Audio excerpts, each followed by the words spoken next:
Varicose veins కి సరైన చికిత్స కోసం సంప్రదించండి ఎవిస్ హాస్పిటల్.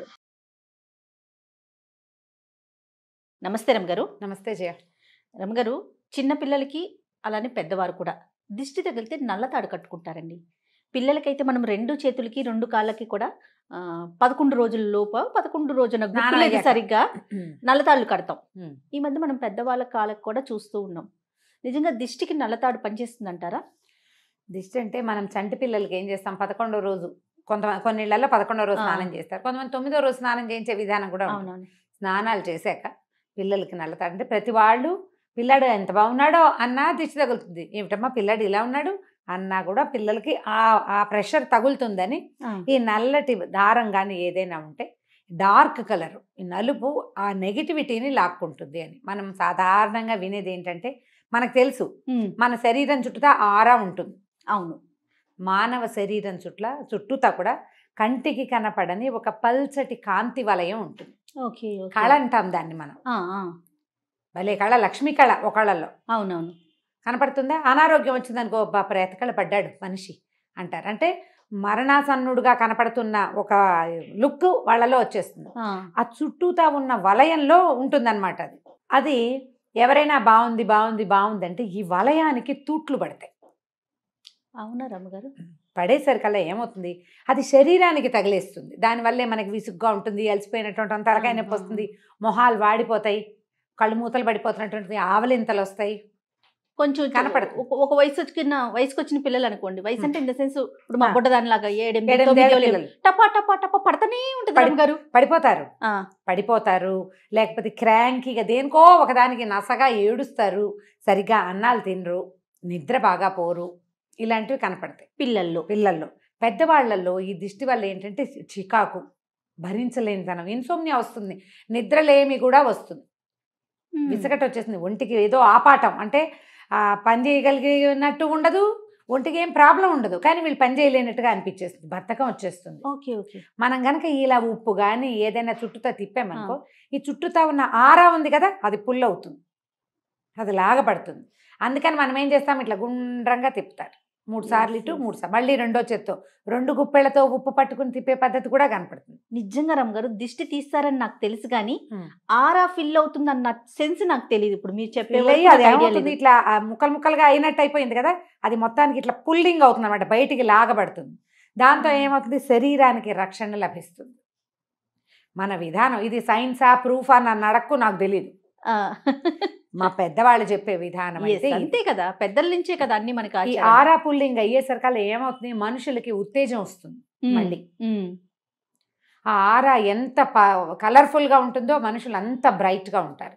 కొంతమంది ముక్కు మొహం అన్ని చక్కగానే ఉంటాయి, అంత మనుషులు బాగుంటారు, కానీ వాళ్ళలో కళ ఉండదు. ఈ ఆరా డల్ గా ఉందన్నమాట. ఒకళ్ళు సామాన్యంగా ఉంటారు కానీ అందరినీ ఆకర్షిస్తారు.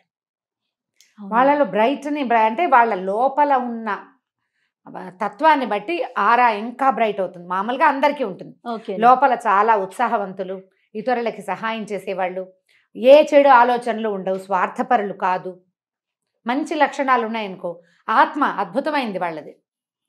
అది ఆత్మ సౌందర్యమే ఈ శరీరానికి బయట ఫిల్లింగ్ అవుతూ ఉంటుంది అనమాట. అందరికీ ఉంటాయి, అందులో ఫిల్ అయ్యే రంగుల్ని బట్టి కళ వస్తుంది. మనం ఈ తిప్పేది ఈ కట్టేది దానికోసమే.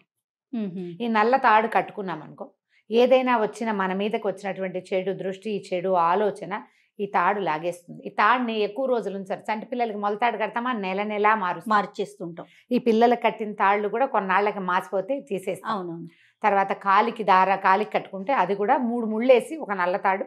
రెగ్యులర్గా ప్రజల్లోకి వెళ్ళేవాళ్ళు, తరచుగా ఏదో డల్ అయిపోతున్నాం మనం, ఏమి అనారోగ్యం లేదు, ఏమిటో డల్గా ఉంటుంది, వాళ్ళు కూడా ఒక నల్లదారం తీసుకోవటం, 3 ముళ్ళు వేయటం దానికి, ఆ తాడుని కాలికి కట్టుకోవటం. అది కనిపించినా కనిపించకపోయినా ఎవరో ఒకళ్ళకి కనపడినా సరిపోతుంది. కాటుకు పెడతాం, చుక్కలు పెడతామా, కొంతమంది పిల్లలకి ఇక్కడోటి ఎన్ని చుక్కలు పెడతారో, అరికాల్లో ఒకటి, అవునవును, ఇవన్నీ పెట్టుకుంటామా. ఇవన్నీ ఏంటంటే దాన్ని తీసుకుంటాయన్న నమ్మకం. తీస్తాయా తీయవా అనేది వేరే కదా. మన నమ్మకం, అది మన నమ్మకం. అయితే ఈ నల్లతాడుని ప్రతి నెలా మార్చుకోవాలి. నిన్న కొత్త అమావాస్య వెళ్ళింది కదా, ఏది మన ఉగాది పండగకి ముందు రోజు, ఆ రోజున ఇంటికి కట్టిన దిష్టి గుమ్మడికాయలు కడతామా, అవును, అవి కూడా మార్చుకుంటారు. సంవత్సరం అంతా ఉంచుకున్నా కొత్త అమావాస్య రోజున తీసేయటం, మళ్ళీ ఫ్రెష్ కాయలు పెట్టుకుంటారు. అవన్నీ కూడా మనకి ఈ నరదృష్టిని నివారించడానికి. మనము మనుషులమే కదా, మనం కూడా చూస్తాం కదా, మన కంటికి కూడా అలా అవుతుందంటే నరుడి కంటికి నల్లరాయి పగులుతుంది. అందులో నరుడులో నువ్వు ఉన్నావు, నేను ఉన్నా, కెమెరామెన్ మహేష్ కూడా ఉంటాడు, అందరూ ఉంటారు. మనమే ఎంత బాగుందో ఎంత బాగుందో ఎంత బాగుందో అంటే మనకు అది గుర్తొస్తూ ఉంటుంది. లేకపోతే బాగోలేదని ఏమిటో వాళ్ళు అలా ఉన్నారు అదే గుర్తొస్తుంది. అవును అవును. మన ప్రెషర్ వాటి మీదకి వెళ్ళిపోతుంది. నల్లతాడు లక్షణంగా కట్టుకోవచ్చు, పిల్లలకి కట్టచ్చు. మనం కాశీదారాలు, దేవుడి తాళ్ళు అవి కట్టుకుంటాం తాయెత్తు. 3 రోజులే వాటి లైఫ్. 3 days కట్టుకోవాలని చెప్తారు. 3 రాత్రులు మనతో అది నిద్ర చేస్తే తర్వాత ఇంకా దానికి శక్తి ఉండదని చెప్తారు. ఈ తాడు కట్టుకుంటారు, అలాగే ఉంచుకుంటుంటారు. అవి మురికిగా అయిపోయి దరిద్రంగా ఏడుస్తాయి. అవును, మురికిగా ఉంటాయి, పనిచేస్తాయా. 3 days కట్టుకోవాలి. నల్లతాడు అయితే మాత్రం ఒక నెల. ఈ నల్లతాడు మనమే స్వయంగా కట్టం, దేవుడివి ఆ ఊరు నుంచి తెచ్చిన కాశీదారాలు అవి కాదు కదా. మనం 3 ముళ్ళు వేస్తే ఒక నెల రోజులు అమావాస్య నాడు ఊడదీసి మళ్ళీ అమావాస్య నాడు కట్టుకోవచ్చు. నల్లది మొలతాడు దొరుకుతుంది కదా అమ్మగారు, అది కట్టుకోవచ్చు. కాటన్ తాడైతే ఊడిపోకుండా, నైలాన్ థ్రెడ్ వస్తుంది తెలిసే ఊడిపోతుంటుంది. కాటన్ తాడు అనుకో దాని ఈజీ ఏంటంటే, ఇప్పుడు మధ్యలో 3 ముళ్ళు వేసామో 2 కొసలకి 2 ముళ్ళు వేసి పెట్టుకున్నాం అనుకో, మనం ఆ రెండింటిని మూడేసి ఇంకా ఊడిపోవు.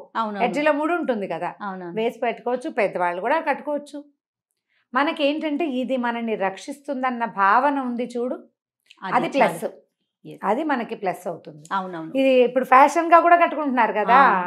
మరి ఏమి ఫ్యాషన్ గా చేసేటప్పుడు పెద్దవాళ్ళు చెప్పింది చేయడానికి మనకు ఓవర్ యాక్షన్ చేసుకోవచ్చు కదా. ఆఫ్ స్క్రీన్ అయితే వేరే మాట వాడేవారేమో. అదే ఆఫ్ స్క్రీన్ అయితే ఇంకో మంచి పదం వాడేదాన్ని. నిజంగానే మనం కాదు జయ, ప్రతిసారి పాత పద్ధతిని ప్రశ్నిస్తాం. ఫ్యాషన్ ని ఎందుకు ప్రశ్నించము మనం? అసలు ప్రశ్నించము, మనకు తెలిసినా తెలియకపోయినా అడాప్ట్ చేసేసుకుంటాం దాన్ని. ఫ్యాషన్ అంతే, అది ఫ్యాషన్. చింకి గుడ్డలు వేసుకోవటం, అక్కడ ఇక్కడ చిల్లుండవు, భుజాల మీద చిల్లుంటాం, మోకాళ్ళ దగ్గర ఇంతంత మేర చిరిగిపోవటం. నిజానికి చిరుగుడ్డలు కట్టుకున్న వాడి దగ్గర లక్ష్మీదేవి ఉండదు. భర్తృహరి దగ్గర నుంచి ఆరి చాణక్యుడి వరకు నెత్తి నోరు కొట్టుకుని చెప్పారు మనకి. కానీ మనం చింపి మరీ కట్టుకో అదే స్టైల్ గా. ఇక్కడ ఉంటాయి, ఇక్కడ కూల్ షోల్డర్స్, ఏమిటో కూల్. మనదేమి ఇంకో ఇది వేడి దేశం అని ఏమైనా ఆఫ్రికాలో ఉన్నామా మనం? హైదరాబాద్కి కూల్ షోల్డర్స్ అవసరం ఉన్నాయి? ఏం అక్కర్లేదు. సమ్మర్లో కాదు, ప్రతి కాలంలోనూ వేసుకుంటాం మనం, మనకు అవసరమే లేదు. ఫ్యాషన్ని ప్రశ్నించము, పద్ధతిని ప్రశ్నిస్తాం. ప్రశ్నలు మానేయండి, కుశ్శంకలు మానేయండి. మీ అమ్మగారు తాడు కట్టుకుంటే బాగుంటుంది అని చెప్తే కళ్ళు మూసుకుని కట్టుకోండి. ఆచార వ్యవహారాల్ని కొనసాగించాలండి, అంతే. నో ప్రశ్న, అంతే. రైట్ రామ్ గారు, నమస్తే. నమస్తే జయ.